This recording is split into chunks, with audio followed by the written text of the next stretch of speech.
¿Qué tal, mis queridos hermanos, mis queridos amigos? De vuelta con Proyecto Real a través de Vida TV Play. Qué buen trabajo el que está haciendo Vida TV Play. Ese equipo es formidable. El Señor los bendiga y los siga usando en sumo grado. Porque verdaderamente cuando nosotros nos abocamos a hacer el trabajo del Señor, además de sentirnos satisfechos, gozosos, felices, los resultados traen como consecuencia cosas muy bonitas. Viene la información de personas que son bendecidas, que son edificadas, que son consoladas. Se pierde de vista esto, mis queridos hermanos. Gracias por estar allí frente a su dispositivo, pendiente de lo que hemos de entregarle en cada oportunidad. Como en esta ocasión, donde le he dado el título de nuestra conversación de cómo la huyamos. Cómo la huyamos. Y usted me dirá, bueno, ¿qué locura es esta? Bueno, mi hermano, en estos días, conversando con mi yerno, echándole broma, le decía que yo andaba, o debemos andar muchas veces nosotros en ocasiones, debido a las presiones a las que podamos estar sometidos, a algún tipo de angustia, en fin, ese estrés moderno. Tenemos que andar como la uyama. La uyama es como especie de una calabaza. Yo tengo aquí una calabaza con cáscara muy dura, que en otros países recibe el nombre de ayote, gioco, zapallo, cucurbita, baya, calabaza de Castilla, en fin. Esa calabaza crece pues allí en el suelo y la mata tiene una característica, da flores. Y nosotros tenemos que ser como la uyama, que si andamos bajo por el suelo, pero andamos floreando. Y digo esto de una manera muy jocosa, pero que tiene una verdad detrás de todo esto. Sobre todo cuando lo asociamos a la permanente presión que podamos estar sometidos debido a las situaciones que nos rodean, como este caso, por ejemplo, de Venezuela. ¿Cuántas personas han salido del país? Unos por el Darién, otros por el Amazonas, a diferentes partes, a Colombia, a Perú, a Ecuador, a Argentina, Chile, Estados Unidos, la Guyana Francesa, en fin, a España, toda Europa. Yo creo que en este momento de venezolanos está llena la tierra. Y esto es por la situación política y económica que está atravesando. Posiblemente usted no está bajo la situación de los venezolanos, pero sí de un tipo de angustia en el que usted no quiere estar, pero está. Y podemos asociar esto a lo que se denomina el estrés moderno. Ese estrés moderno del que eh, yo lo puedo sintetizar de esta manera. El estrés moderno es como una grieta que está entre lo que anhelamos tener siempre y lo que tenemos. La casa que quisimos tener y en la que vivimos. El carro que hemos anhelado y el que tenemos, o el que ni siquiera tenemos. ¿Ve? Todo lo que no anhelamos tener, lo que nosotros pensamos que nos merecemos tener, pero que la realidad es otra. Una cosa es el deber ser y otra cosa es la realidad. Entre estas dos hay una brecha que se llama o que se produce es el estrés, esa angustia, angustia que va de diferentes acentos, desde la más, digamos que suave, hasta la angustia que es profunda. De manera pues que si usted, mi querido amigo, mi querida hermana, mi hermano, que está pasando por una situación difícil, yo quiero aportar algo para la solución, porque yo mismo he estado bajo situaciones difíciles y en oportunidades he tenido que reflexionar y pensar que si nosotros somos de Dios, bueno, nosotros tenemos que creer en Dios, confiar en Dios.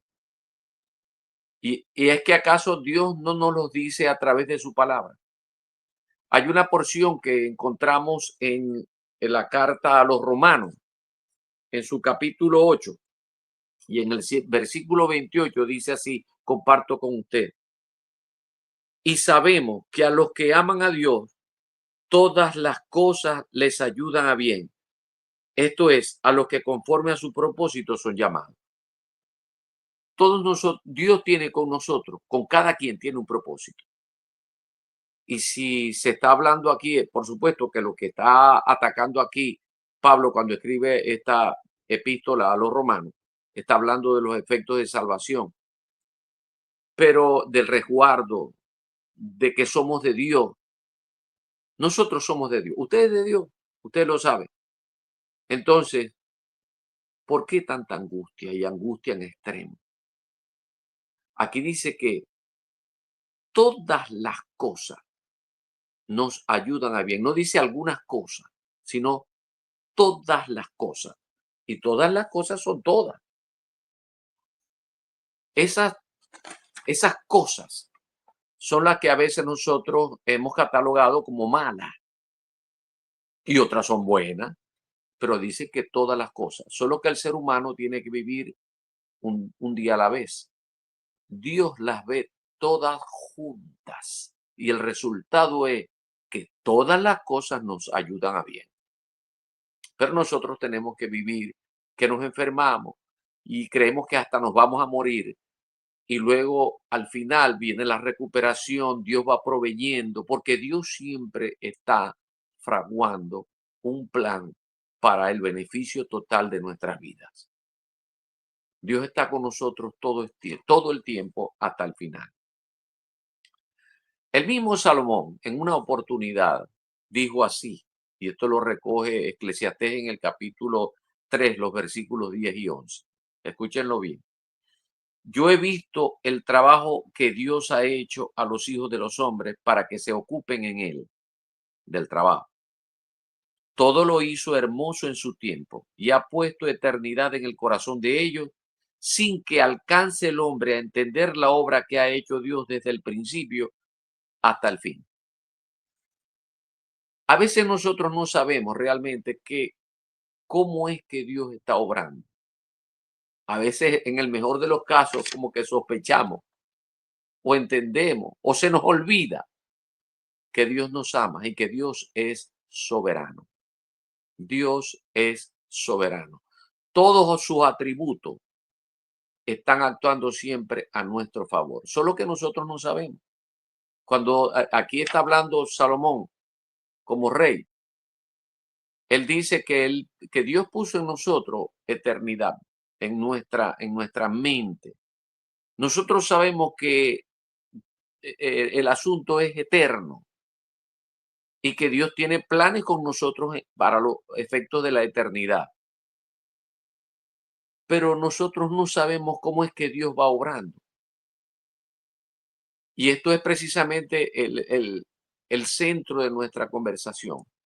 Cómo que algunas veces nosotros nos encontramos en situaciones difíciles, en una enfermedad, o que está en una tierra, en una ciudad en la que usted ni pensaba estar, pero está lejos de su familia, sobre todo ahora que se aproximan los meses de sembrino, el mes de sembrino. Todas estas cosas son presión, son angustia, son estrés. Pero Dios está de nuestro lado, mi querido hermano. Y Dios está obrando. Porque si nosotros tenemos un propósito para Dios, Dios lo va a cumplir por encima aún de nuestras expectativas. Solo que tenemos que creer. Solo tenemos que creer y confiar en Dios. Con un pasaje que hay un libro en el Antiguo Testamento, se llama Ruth, y a mí siempre me ha gustado tocar ese pasaje o ese libro, muy breve, solamente consta de 4 capítulos. Y me gusta mucho cómo es que Dios, de una manera soberana, pasando por encima de nuestras confesiones, de nuestra naturaleza caída, no importa, Dios nos ama. A pesar de todo lo que nosotros podamos pensar, a pesar de las decisiones que tomamos, muchas de ellas equivocadas o no, Dios va fraguando todo un plan. Él no cae en contradicción, sino que posiblemente le absorba tiempo. Porque es que nosotros estamos metiendo, hacemos, por ejemplo, una buena y otra mala, o dos buenas y una mala, o uno es y no porque queremos, nos equivocamos, pero Dios espera, Dios tiene paciencia, pero si al final nosotros confiamos en Él, el resultado va a ser positivo, el resultado va a ser a nuestro favor. Este libro de Ruth eh, se trataba de una familia compuesta por marido y mujer y dos hijos. Él se llamaba Elimelech. Ese nombre significa Dios es rey. Y Noemí era su esposa. Noemí tiene, tiene el significado de decir, o la idea, recoge la idea de que era placentera, de que era una persona alegre. Y dos hijos que tuvieron ellos dos, Mahlón y Kelión. Pero ¿quién le pone esos nombres a los hijos? Sobre todo con lo que significan esos nombres. Mahlón significa enfermizo y Kelión significa debilidad. ¿Quién le pone nombre, esos nombres como para que sean así? Bueno, en Venezuela conozco de algún testimonio de que uno se llama Superman y el apellido es González, Superman González. Bueno, el padre se le ocurrió ponerlo así. Y otro se llama oxitetraciclina Hernández, porque el padre le puso así al niño porque el niño apenas nació y estaba enfermito y bueno, el médico le puso ese tipo de medicamento, ese tipo de antibiótico y se salvó el niño. Entonces, en agradecimiento al nombre del antibiótico, lo puso así, oxitetraciclina, y el apellido de él, Hernández. Entonces, ¿a quién le pone ese nombre, chico? Mahlón, que León. Pero bueno, se lo pusieron. ¿Y qué pasó con ellos? Salieron de Judea, específicamente estaban en Belén, Betlehem. Eso significa casa de pan. Salieron, imagínense usted el nombre de eso, casa de pan. Y salieron de allí porque había una hambruna terrible para ese momento en el tiempo de los jueces, después que el pueblo de Israel estaba comenzando a sentarse allí en Canaán después que salieron de Egipto. Y entonces, en una hambruna de esas bravas, ellos decidieron, en vez de quedarse allí en Belén, de Belén de Judea, ellos se fueron a Moab. Moab, que era otro país vecino, y decidieron recoger los peroles y se fueron para allá. Estuvieron aproximadamente viviendo allá 10 años. Y en esos 10 años que pasó, se murió Elimelech, se murió Mahlón y se murió Kelión. Es decir, los dos hijos y el esposo se le murieron a Noemí. Imagínense la presión a la que estaba sometida Noemí, estando allí en Moab. Pero esos dos hijos, estando allí, consiguieron dos parejas y se casaron con esas dos moabitas. Una se llamaba Orfa, la de Kelión, y la de Mahlón se llamaba Ruth. Pero Ruth debió ser, no, las escrituras dicen que era de buen parecer, es decir, hoy diríamos una tipo Miss, preciosa, bella. Debió ser así. Bueno, podemos deducir también que los dos hijos eran bien parecidos, eran unos muñecos, porque siempre las bellas pegan con los bonitos. En todo caso, ellos murieron. Esa mujer, Noemí, quedó sin el respaldo económico y la cobertura de su esposo, Elimelech, sin la posibilidad de aspirar de que sus hijos se hicieran cargo de ella, porque se murieron y quedó ella sola con con las dos nueras. Entonces decidió devolverse. Al cabo de 10 años decidió devolverse. Cuando se devolvía, aquí hay algunas cosas muy interesantes, ¿no? Cuando se devolvían, ellas decidieron irse de nuevo, ah, o acompañar a su suegra, llevarla allí a Belén de Judea. Ellas decidieron salir, pero ahí es donde interviene la parte del Señor. En un momento determinado, Noemí les dijo, bueno, muchachas, vamos a hablar sinceramente. ¿Ustedes qué van a hacer devolviéndose conmigo para donde yo estaba si la situación estaba mal allá? Aunque por ahí se dice que la situación mejoró. Y esta es la razón que me está como que impulsando a que yo me devuelva de donde salí. Ellas decidieron salir con ella, pero ella los detuvo. Noemí las detuvo. Y le dijo, ustedes no pueden venir conmigo aspirando a que yo les dé hijos, porque ya yo estoy vieja, no tengo ni siquiera marido, y si les dieren marido, y si les diere un hijo, tendría que esperar que ellos maduraran, y entonces ustedes serían ancianitas. Y así no pega. De manera pues que quédense aquí. Eso lo hizo Noemí. Y las presionó, y ellas lloraron, y se abrazaron. Pero esa era una estrategia de parte de Noemí para saber quién era de Dios. Porque lo que había hecho Noemí, a pesar de la situación difícil con que estaba viviendo, ella vivía como la llama, por el suelo, pero floreando.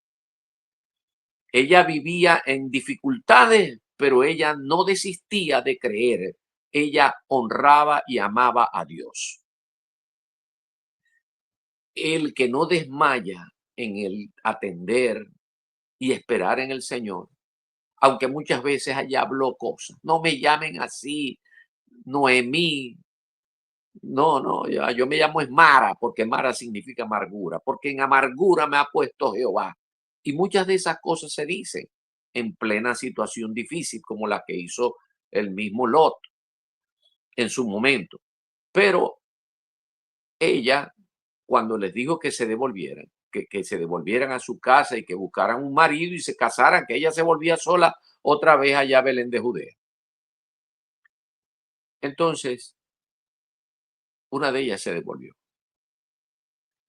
Ella entendió que Orfa no se había arrepentido, que el testimonio que había dado todos esos 10 años, o por lo menos desde que conocieron a sus hijos, había resbalado en Orfa. Porque dice la escritura en el capítulo 1, en el capítulo 1 de Ruth, y en el versículo 15 dijo Noemí,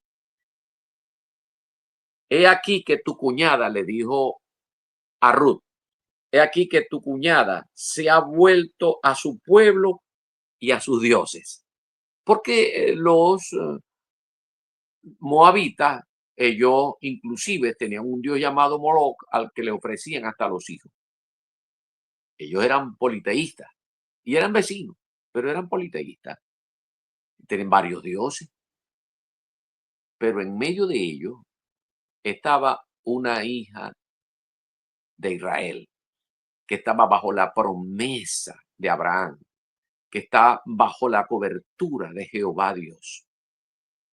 Y ella creía sencillamente. A veces fallaba debido a la presión, decía disparate, pero ella creía. Entonces dice aquí, he aquí que tu cuñada se ha vuelto a su pueblo y a sus dioses. Vuélvete tú tras ella.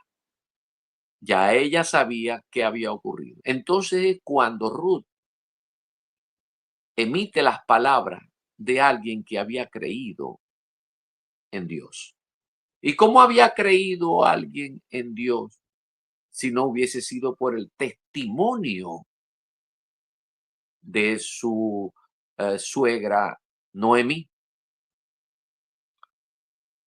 Si nosotros nos encontramos en situaciones difíciles y si nosotros testificamos a pesar de la situación que podamos estar atravesando, eso es un testimonio para otros. Nos están observando. Y esa observación que tuvo Ruth con respecto a su suegra Noemí no fue, no fue sino para bien, porque ella se convirtió y dijo las palabras de una convertida.